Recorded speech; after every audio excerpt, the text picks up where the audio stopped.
ለዛሬ በያዝነው ማብራሪያ ትልቅ አቅም ያላትን ኢትዮጵያ እንመለከታለን። ነገር ግን ይህ አቅሟ በከባድ እና እርስ በርስ በተያዙ ፈተናዎች ጥላ ስር ወድቋል። እነዚህ ፈተናዎች አንዱ የሌላውን ችግር እንዴት እንደሚያባብሱት አብረን እንመረምራለን።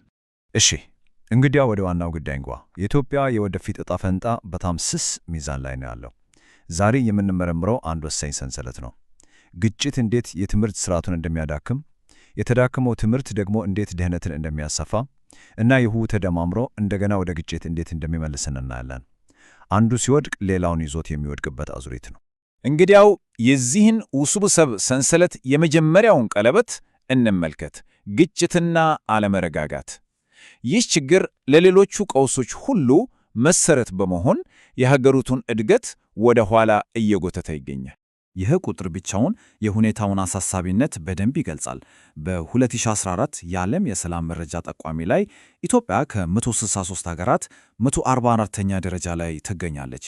በቀላሉ በዓለማችን ካሉ እጅግ ሰላም ከራቃቸው ስፍራዎች አንዷ ሆናለች ማለት ነው። ይህም ለልማትና መረጋጋት ትልቅ እንቅፋት ነው። እሺ፣ ታዲያ እነዚህ ግጭቶች ከምን ተነሱ? መንስኤው አንድና ሁለት አይደለም። የሪፍት ቫሊ ኢንስቲትዩት ሪፖርት እንደሚያሳየው ችግሩ በጣም ስር የሰደደ ነው። ከትውልድ ትውልድ የተሻገሩ ታሪካዊ ቅራኔዎች፣ ለስልጣን የሚደረግ ሽኩቻ፣ እንዲሁም ለሀብትና መሬት የሚደረግ ፉክክር፣ ሁሉም ተደማምሮ ይህንን ውስብስብ ችግር ፈጥሮታል። እና ይሄ በወረቀት ላይ የምናየው ነገር ንድፈ ሐሳብ ብቻ አይደለም። በተጨባጭ በመላ ሀገሪቱ በተለያዩ ክልሎች የምናያቸው ግጭቶች የእነዚህ ሁሉ ውስብስብ ችግሮች ውጤቶች ናቸው። እና ይሄ አለመረጋጋት ቀጥተኛ ተጽዕኖ የሚያሳርፈው በሀገሪቱ የወደፊት ትውልድ ላይ ነው። እንግዲህ ግጭት ሲስፋፋ ከመጀመሪያዎቹ ሰለባዎች አንዱ የትምህርት ስርዓቱ ነው። ታዲያ ይህ አለመረጋጋት እንዴት ነው የኢትዮጵያን የወደፊት ትውልድ ዕጣ ፈንታ አደጋ ላይ የጣለው? እስኪ አብረን እንመልከት። ይህ ገበታ በራሱ ብዙ ይናገራል። ሀገር በጦርነትና በጸጥታ ጉዳዮች ስትጠመድ እንደ ትምህርት ላሉ ወሳኝ ዘርፎች የሚሰጠው ትኩረትና በጀት ይቀንሳል። እንደምናየው በጣም በአጭር ጊዜ ውስጥ ለትምህርት የሚመደበው በጀት እንዴት በከፍተኛ ሁኔታ እንደቀነሰ አስተውሉ። እና ይህ የበጀት ቀነሳ በወረቀት ላይ ያለ ቁጥር ብቻ አይደለም። በሚሊዮኖች የሚቆጠሩ ወጣቶች ህልም በቀጥታ ነው የሚነካው። አስቡት እስኪ፣ በአንድ ዓመት ውስጥ ብቻ ከግማሽ ሚሊዮን በላይ ተማሪ ከትምህርት ገበታ ውጭ ሆኗል። ይህ ማለት ሀገርን መምራት የሚችሉ አእምሮዎችን እያጣን ነው ማለት ነው። አሁን ደግሞ የትምህርት ጥራት ቀውሱ ምን ያህል አሳሳቢ እንደሆነ የሚያሳይ አንድ ቁጥር ልነገራችሁ። 5.4%። ይሄ ማለት ምን ማለት ነው? በ2023/24 የ10ኛ ክፍል መልቀቂያ ፈተና ከወሰዱ ተማሪዎች መካከል መውጫ ነጥብ ያመጡት ይህን ያህል ብቻ ናቸው። ከ94% በላይ የሚሆኑት ወጣቶች ለከፍተኛ ትምህርት ብቁ ሳይሆኑ ቀርተዋል። ይህም ለሀገሪቱ የወደፊት የሰው ኃይል ልማት ትልቅ ስጋት ነው። ችግሩ የበጀት እጥረት ብቻም አይደለም። እስኪ የመማሪያ አካባቢውን ራሱን እንመልከት። አብዛኞቹ ትምህርት ቤቶች መሰረታዊ ነገር የላቸውም። ኤሌክትሪክ የለም፣ ንጹህ ውሃ የለም። መብራት ከሌለ እንዴት ነው ኮምፒውተር መጠቀም የሚቻለው? ውሃ ከሌለስ ንጽህና እንዴት ይጠበቃል? ይህ የመማር ሁኔታውን ምን ያህል አስቸጋሪ እንደሚያደርገው መገመት አይከብድም። እንግዲህ አያችሁ፣ አለመረጋጋት መጥቶ የትምህርት ስርዓቱን አዳከመው። የተዳከመ ትምህርት ደግሞ በቀጥታ የሕዝቡን የኢኮኖሚ ሁኔታ ነው የሚያናጋው። አሁን ደግሞ የሰንሰለቱን ሶስተኛ ቀለበት እንመልከት። በተለይ በከተሞች የተከሰተውን የኢኮኖሚ እድገትና የድህነት መስፋፋት። መረጃው ግልጽ ነው። ድህነት በገጠሩም በከተማም ጀምሯል። ግን በከተሞች የታየው እድገት በጣም ፈጣንና አስደንጋጭ ነው። የከተማ ነዋሪዎች በሥራ ገበያ መዋዠቅና በዋጋ ንረት በይበልጥ ተጋላጭ ስለሆኑ የኢኮኖሚ እድገቱ በፍጥነት ኑሯቸውን አናግቶታል። ከቁጥሮች ጀርባ ሁሌም የሰው ታሪክ አለ። ይሄ ስታቲስቲክስ ማለት በየቀኑ የምናያቸው ማህበረሰቦች ውስጥ የኑሮ ውጣ ውረድ ከባድ ሆኗል ማለት ነው። ይሄ ገበታ በጣም አስደንጋጭ ሁኔታ ነው የሚያሳየው፣ የኑሮ ደረጃ ማውረድ። እስኪ አስቡት፣ ከዚህ በፊት ራሳቸውን ችለው ይኖሩ የነበሩ ከ40% በላይ የሚሆኑ የከተማ ቤተሰቦች አሁን ድህነት ውስጥ ገብተዋል።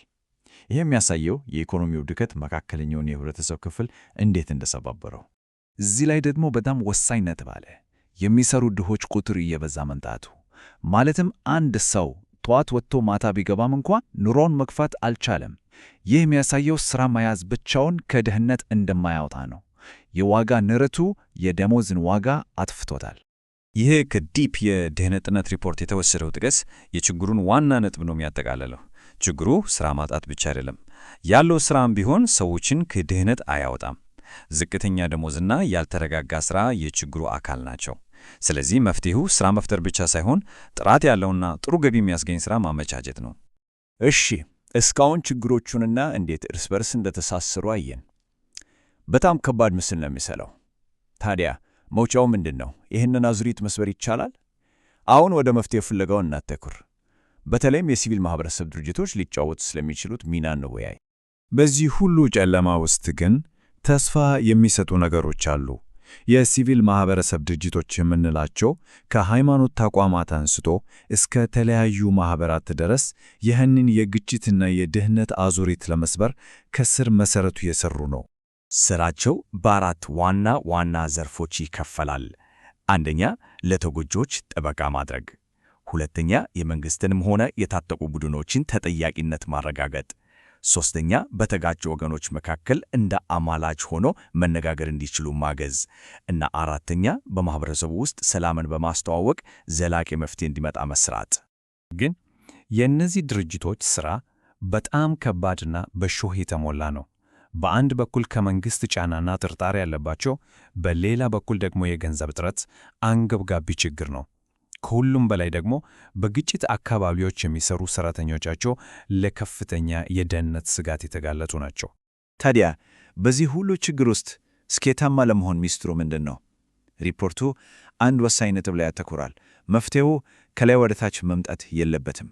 ከማህበረሰቡ ጋር መሆን፣ ባህላቸውንና ዕውቀታቸውን መጠቀም፣ ለምሳሌ የአገር በቀል ግጭት አፈታት ዘዴዎችን መጠቀም ዘላቂ መፍትሄ ያመጣል።